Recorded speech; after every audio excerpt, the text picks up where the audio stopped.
Hi and welcome to the second video in graph theory, and this is for 12 Math General, Unit 4, Topic 2. So I've got another graph here.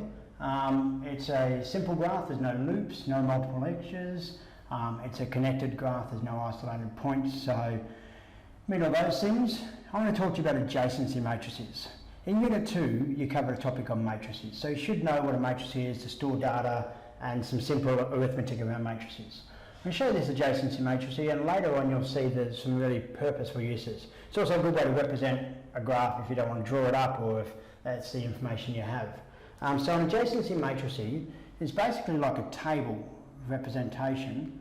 So I'm going to do this, it might not be the right size, let's hope it is, but it just represents A, B, C, D, E, although you don't normally write these vertices on there, and A, B, C, D, E, and what's connected to what. In this case, I have no loops, so A doesn't connect to A, B doesn't connect to B, C to C, D to D, and E to E. But A does connect to B, and because it's a graph, it's not directed, it's just a graph. A connects to B, B connects to A. So I'll put a 1 there. There's only one connection. B connects to C, so I can put a little 1 there, and that means there's a 1 there. You see the symmetry that's going on here? B also connects to E, so B connects to E over here, which means that B connects to E or E connects to B down here. And that's all B's connections, so B doesn't connect to D, so 0 there. C connects to E, so C connects to E there, C connects to E there, and C connects to D. So C connects to D here and here, but C doesn't connect to A. So put a circle there.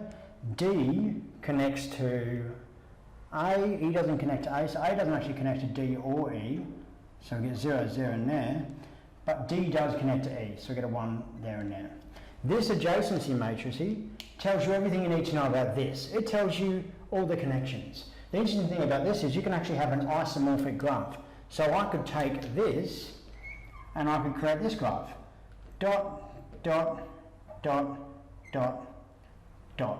And I could label them A, B, C, D, E like this. Although let's say I swap these around because that's too close. Rubbing this stuff out with my fingers is not a good idea, but there we go, I've done it anyway. A connects only to B. B connects to A and C and E. So A, C and E. C connects to B, D and E. B, E and D. So D connects to C and E, and E connects to those. It's already got 3 connections. So there we go. We have a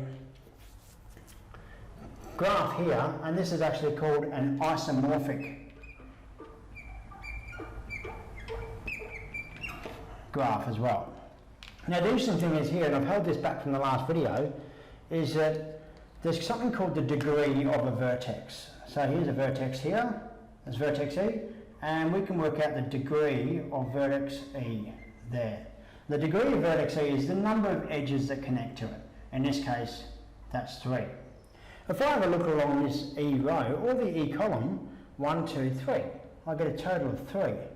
The degree of E is in my adjacency matrix. The degree of E is also in my image. So A has a degree of 1, B has a degree of 3, C has a degree of 3, D has a degree of 2, and E has a degree of 3. So we've talked about isomorphic or equivalent graphs. The textbook uses equivalent. And we've talked about adjacency matrices and degrees of vertices.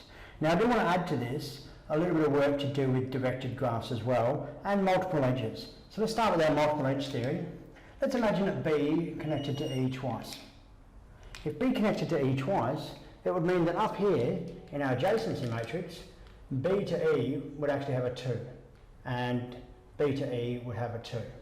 So you can get an adjacency matrix that has 2s and 3s and 5s, it depends on how complex your graph is. And it's called an adjacency matrix because this A is adjacent to B. They're connected by an edge, so it's called being adjacent to, next to, is another word. Lastly, let's talk about directed graphs. So in a directed graph, we might have arrows on all the edges. So let's say we had these directions. B, C, E, D. There's all my arrows. What that means for this, and I'm going to just cross these out and put in a different colour, is that A connects to B, but B doesn't connect to A. It's like a flow network. I can go from A to B, but I can't go back the other way. So A connects to B, this one's alright, but this one is actually a 0. B doesn't connect to A, so it goes from the side to the thing it's connected to. So I get a 1 there and a 0 here. B connects to C and B connects to E, so that's okay. So B connects to E, but there's only a 1 there, one way, and I'll change this to a 0. And B connects to C, so that's okay. And I've done my A now. C connects to E, and C, that's it, C connects to E. It doesn't connect to D or B because they flow to C. So this is a 0, this is a 0. D connects to C, but not E like it used to, because E connects to D instead. And E connects to B and D, but not C and not twice to B. So that becomes a 0, and that becomes a 0. So a couple of things happen here. Firstly, all of these connections inside our adjacency matrices halve, because we've got one way now, not both ways. It used to be 2 ones in here, match on 2 different sides. The result of that is we lose our really nice symmetry. So in the past we had this nice diagonal symmetry. When we had a non-directed matrix, or a non-directed graph, this was symmetric across the diagonal, and it's not anymore. Anyway, that's the adjacency matrix work. You just need to be able to go from this to a graph. Might look like that, might look like this. As long as the connections are there, it doesn't matter. And you need to be able to go from a graph to this, either directed or not directed. All the best.